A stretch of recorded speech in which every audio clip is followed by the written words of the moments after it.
தாவரங்கள் பாடம் படிச்சிருக்கோம்ல. நமக்கெல்லாம் உணவு யார்கிட்ட இருந்து கிடைக்குது? நல்லா தெரியுமா எல்லாருக்கும்? உனக்கு தண்ணி வேணும்னா நீ என்னடா செய்வ? தாவரத்திலே தண்ணி கேட்ப. தண்ணி வேணும்னா என்ன செய்வ? தண்ணி வேணும்னா என்ன செய்வ? குளத்துலயோ பானையிலயோ வீட்டில் மோந்து குடிப்பியா? இப்போ தாவரங்களுக்கு தண்ணி வேணும்னா அது என்ன செய்யும்? தண்ணி குடிக்குமா? உன்னை மாதிரி ஒரு பையன் தானே நாட்டுக்கு தேவை. புரியும். Very good. அவனை கிளாப் பண்ண எல்லாரும். அவனுக்கு உறிஞ்சும். எதன் மூலம் தண்ணியை உறிஞ்சும்? வேர் மூலமாக. Very good. தாவரங்கள் தண்ணி தனக்கு தேவையான தண்ணியை எதன் மூலம் உறிஞ்சும்? ஒரு விதையை நட்டு வச்ச உடனே முளைச்சுமா? அதுக்கு தண்ணி ஊற்றணும். தினமும் தண்ணி ஊற்றணும். சூரிய வெளிச்சம் வேணுமா வேணாமா? காற்று வேணுமா வேணாமா? சரி, தாவரங்கள் வளர்ந்தோடனே இலைகள் வருமா? முதல்ல விதை நம்ம படிச்சோம்ல, 5வது இருக்கிற விதை உரை, முளை உரை. இதை அடுத்து மேலே கொஞ்சமா தண்டு வரும். அப்புறம் அதுல இருந்து கிளைகள் வரும், இலைகள் வரும், பூக்கள் வரும், காய்கள் வரும், கனிகள் வரும். அப்போ இந்த தாவர தனக்கு தேவையான நீரையும் சத்துக்களையும் மண்ணிலிருந்து எதன் மூலமாக உறிஞ்சோம்?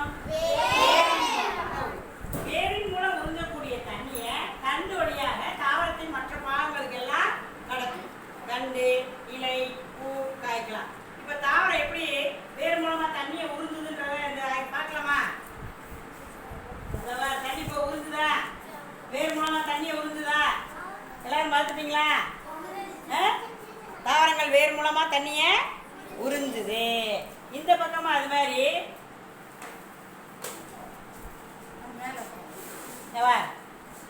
தண்ணி வருதா வெளியில? தேவைக்கு அதிகமான தண்ணியை தாவரங்கள் என்ன செய்யும்? தாவரத்துக்கு நீ இப்போ உனக்கு தேவைக்கு அதிகமாக தண்ணி குடிச்சீன்னா என்ன செய்வ? நிறைய தண்ணி குடிச்சீன்னா என்ன ஆகும்? மூச்சு வாங்குமா? தாவரங்கள் தேவைக்கு அதிகமான தண்ணி என்ன செய்யுமா? இலைத்துளைகள் வழியாக நீராவி போக்கின் மூலம் என்ன செய்யும்? வெளியேற்று. இப்போ வேர் மூலமாக எப்படி தண்ணியை உறிஞ்சுதுன்ற சோதனை மூலம் தெரிஞ்சுக்கிட்டீங்களா? வேர் மூலமாக உறிஞ்சக்கூடிய நீர், சூரிய ஒளி, இலைகளில் உள்ள பச்சையம், காற்றில் உள்ள கார்பன் டை ஆக்சைடு இதெல்லாம் எடுத்துக்கிட்டு தாவரங்கள் தனக்கு தேவையான உணவை தானே தயாரித்துக் கொள்ளும். என்ன செய்யும்? நமக்கு தேவையான உணவையும் தரும். அதனால தாவரங்களை உற்பத்தியாளர்னு சொல்லுவோம். என்ன சொல்லுவோம்? முதல் நிலை உணவு உற்பத்தியாளர். யாரு? தாவரங்கள் இல்லைன்னா நமக்கு உணவு கிடைக்குமா? விலங்குகளுக்கு கிடைக்காது. மாடு, ஆடு எல்லாம் புல்லு தானே சாப்பிடும். இப்ப வேர் மூலம் எப்படி தண்ணியை உறிஞ்சுன்னு சோதனையை பார்த்து தெரிஞ்சுக்கிட்டீங்களா? இலைத்துளைகள் மூலமாக தண்ணி தேவைக்கு அதிகமான தண்ணி என்ன செஞ்சிடும்? வெளியேறி போயிடும். நிறைய தண்ணி ஊற்றினா இலை அழுகி போயிரும்ல. அதனால இந்த தண்ணி வெளியே போறது தெரியுதா? அது மாதிரி வேர்ல உறிஞ்சுறதும் பார்த்தீங்க, இலைத்துளைகள்ல இருந்து தேவைக்கு அதிகமான தண்ணி வெளியே போறதும் பார்த்தீங்க.